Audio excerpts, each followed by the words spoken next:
Salut, c'est Evan, on est le 9 janvier 2025. Je profite d'un petit temps calme à la maison pour faire cette vidéo donc où je vais parler de mon nouveau traitement à base de testostérone.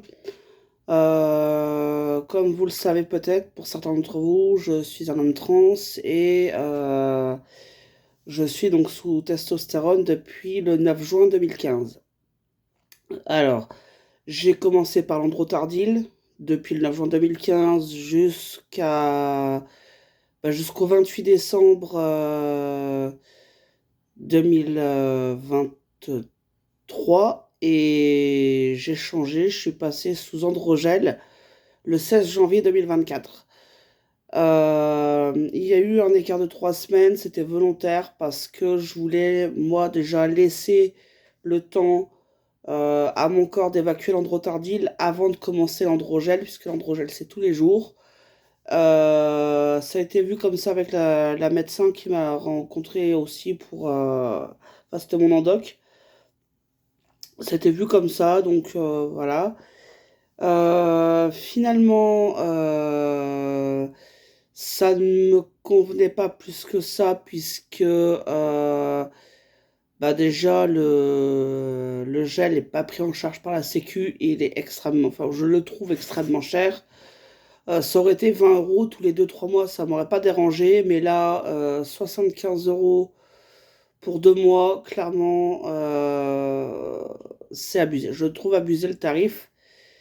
Voilà, du coup, j'ai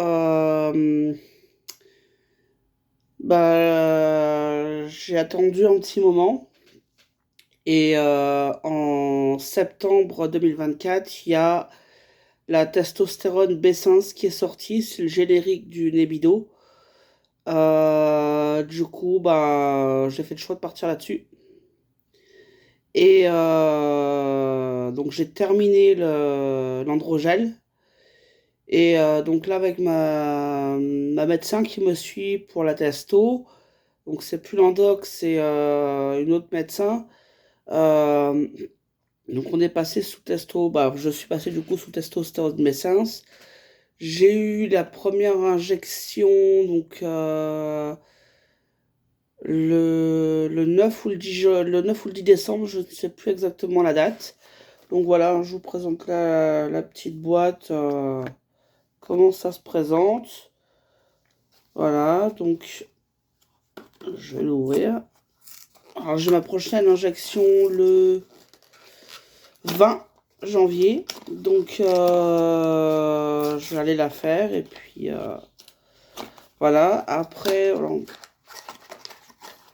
voilà l'intérieur de la boîte. Avec la petite notice. Alors là, je sais pas pourquoi ils mettent un endroit vide comme ça. Et donc, voilà la petite fiole. C'est comme ça que ça se présente. Il y a 4 millilitres dedans. Et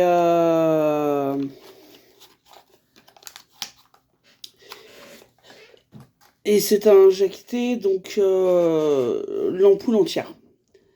Voilà, donc moi je l'avais fait donc au centre de soins infirmiers de Kergestan, là où je vais d'habitude, quand j'ai mes injections à faire. C'est à injecter très lentement, donc minimum 3 minutes pour injecter. Voilà, donc faut prendre son temps quoi. L'infirmière a injecté dans la fesse gauche, donc je pense que là, prochain coup, ce sera la fesse droite. J'ai pas eu de douleur, ni pendant, ni après. J'ai même pas su quand elle avait piqué, enfin, tout juste un petit pic d'abeille et encore, voilà. Donc, mon protocole, c'est le protocole habituel sur Bessens, apparemment. De ce que j'ai compris. Donc il y a une première injection, puis une deuxième 6 semaines après. Et ensuite, la troisième a lieu, enfin, la troisième, puis toutes les autres ont lieu 12, enfin, à partir de 12 semaines après la deuxième. Donc la troisième à 12 semaines et puis ainsi de suite. Il y a 12 semaines d'écart entre deux injections. Donc là, moi j'ai ma prochaine injection 6 semaines après, donc ça tombe le 20. Et le 20 janvier. Et après, ce sera toutes les 6 semaines. Alors, testostérone B5 coûte 22 euros et est pris en charge par la Sécu, ce qui n'est pas le cas du Nebido. Et c'est la même molécule. C'est la même molécule, c'est de l'indécanoate de testostérone. Donc après, par contre, le protocole d'injection va peut-être pas être il va peut-être pas être le même. Euh, Faut voir si vous voulez passer à l'un ou à l'autre. Faut vraiment voir avec votre médecin habituel pour les injections. Voir en fonction de vos résultats sanguins aussi. Enfin, pas faire n'importe quoi. Euh, Puis il faut tester quoi. Des fois, un protocole peut ne pas convenir. Moi, pour l'instant, ça a l'air d'aller. Je suis pas plus fatigué que d'habitude. Euh, Ça va. Voilà, je suis même plutôt en bonne forme. J'aurai un bilan sanguin à faire un peu avant l'injection numéro 3.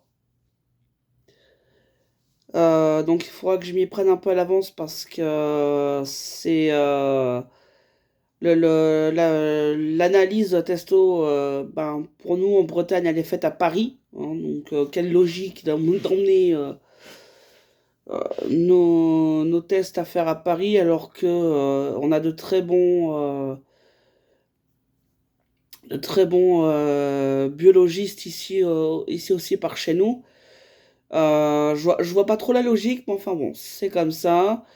Donc du coup, ça peut prendre du temps. En fait, ça peut prendre une bonne semaine pour le test. Donc là, ma médecin me conseillait de m'y prendre une semaine avant pour vérifier. Voilà, donc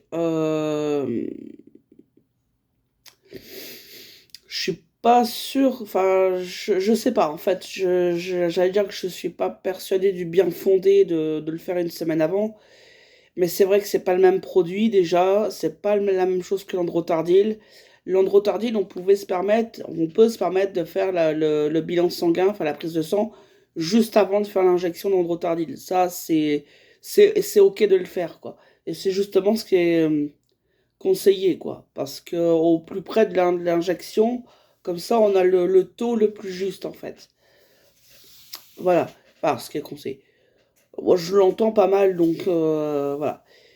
Donc voilà pour cette nouvelle au niveau traitement à base de testo. Je sais pas trop quoi vous dire d'autre. Alors si vous avez des questions, des commentaires, des infos à ajouter, n'hésitez pas dans l'espace commentaire à donner des infos supplémentaires. Allez, ciao, portez-vous bien.